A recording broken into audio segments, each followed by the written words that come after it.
everybody, it's Brooke with SupertutorTV, and today we are going to talk about the ACT essay versus the new SAT essay.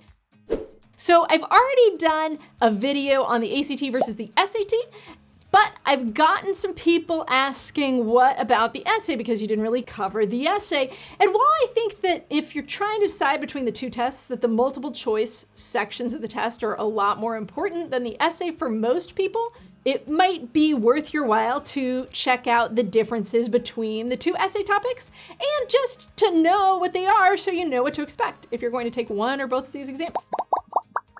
Okay, so let's first take a look at some of the similarities.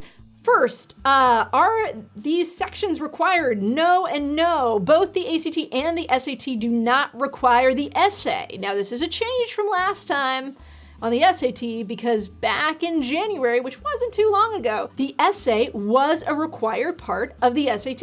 But now that is no longer the case. So for both of these tests, you might want to ask yourself, do you even need to take this essay? And to find out, you can check the respective websites of both the SAT and the ACT. Okay, second, does it count in your overall composite score? No and no. So both of these tests have actually changed a little bit the way that they grade the essay portion and how they work it into your overall score. For both of these, your score on the essay is separate from your composite score. And what that means is that composite score is that big number that most colleges are looking at. So on the ACT, for example, you can get a 36 out of 36 composite. That's your overall score, right? The essay does not count in that score. Same thing on the SAT. Out of 1,600 points now, that's your language and writing and reading, which is all in one section, and then your math score. Those together form a 1,600 score that, again, is totally separate from your essay. And then the other thing that these have in common is that they are both now given at the end of the test. So you can kind of chill out. You don't have to worry too much about wearing your hand out before you even get into the test itself. Now let's take a look at some of the differences. There's differences in how much time is allotted. So you get 40 minutes on the ACT essay, but you get 50 minutes on the SAT essay. And then also the way that they score the test is a little bit different. So on the ACT now, it's 36 possible points, but it's a little bit confusing because if you look at the whole breakdown, it's actually a scale of 1 to 6 points for each of 4 grading parameters times 2 graders. So what that means is each of the graders is looking at 4 different parameters for you on this exam. And then all of those points are going to get added up. That's 48 points. But this is scaled on a 36 scale, so that 48 then has to be converted to a 36 scale. So that's now how the ACT essay works. It's a little bit different from last year. This all started last September. Now the SAT essay is now out of 24 points overall. The scale is 1 to 4 points on 3 different parameters, and you have 2 graders. Obviously, there's a big difference between the actual prompts if you haven't checked them out already. And if you haven't checked them out, I encourage you to do so. We're going to take a look right now at the essay prompt that came with the ACT that they give away for free on the site. This is the essay that's there, and it's called Public Health and Individual Freedom. So we're just going to take a look at it really quickly, talk about some of the features, talk about the similarities and differences with the SAT, and get you a little bit acquainted. So as you can see, the ACT essay starts off with this paragraph about some sort of topic that they find to be a matter of opinion in some way. Okay, so here we're talking about most people want to be healthy and most people want as much freedom as possible to do the things they want. So this is about freedoms, right? And then we have, unfortunately, these two desires sometimes conflict, right? Freedom and wanting to be healthy. These are two values at odds with each other. For example, smoking is prohibited in most public places, which restricts the freedom of some individuals for the sake of the health of others. Likewise, car emissions are regulated in many areas in order to reduce pollution and its health risks to others, which in turn restricts some people's freedom to drive the vehicles they want. In a society that values both health and freedom, how do we best balance the two? How should we think about conflicts between public health and individual freedom? So you can see it sort of asks some questions. It sort of sounds like a little bit of a debate topic. And then they give 3 perspectives, and each of these is a little opinion of how you can view this matter, right? The first one is our society should strive to achieve the greatest good for the greatest number of people. When the freedom of the individual interferes with that principle, freedom must be restricted. Okay, so that's one opinion, right?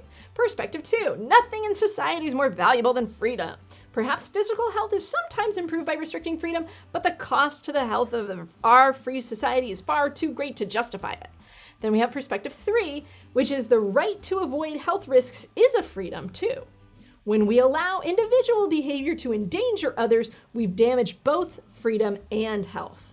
So you can see there's sort of like 3 perspectives going on here. You have to figure out what do those mean, and then you have this essay task, right? Write a unified, coherent essay in which you evaluate multiple perspectives on the conflict between public health and individual freedom. In your essay, be sure to analyze and evaluate the perspectives given, state and develop your own perspective on the issue, and explain the relationship between your perspectives and those given. So that's the task at hand. Here's what it requires. 1, it requires you to have an opinion, right? 2, it requires you to come up with evidence or reasoning to support your answers. And if you didn't see that you need evidence and reasoning to support your answers, here it is. Support your ideas with logical reasoning and detailed persuasive examples.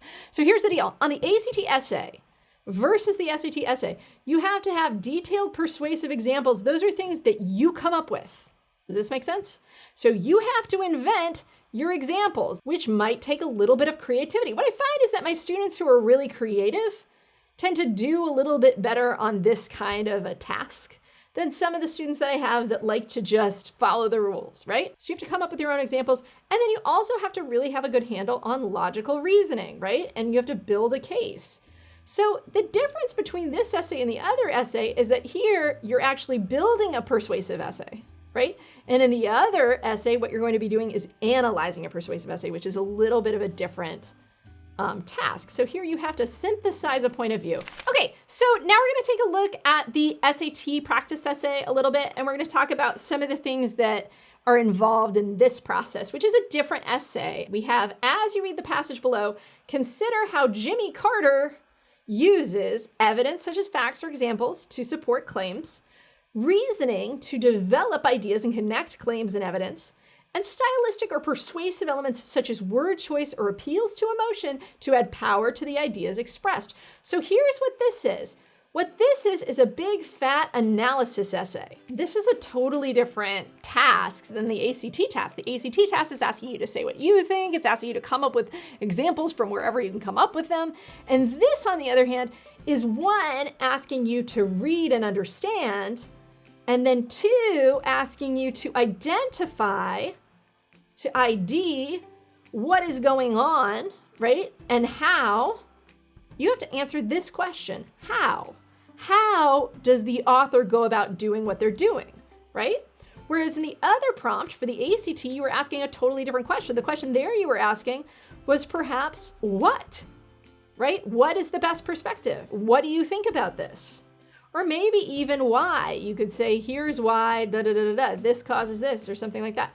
But here, this is definitely a how essay. So it's a different essay. Which one you're going to be better at, I would say you should go ahead and try each of them and see how you do.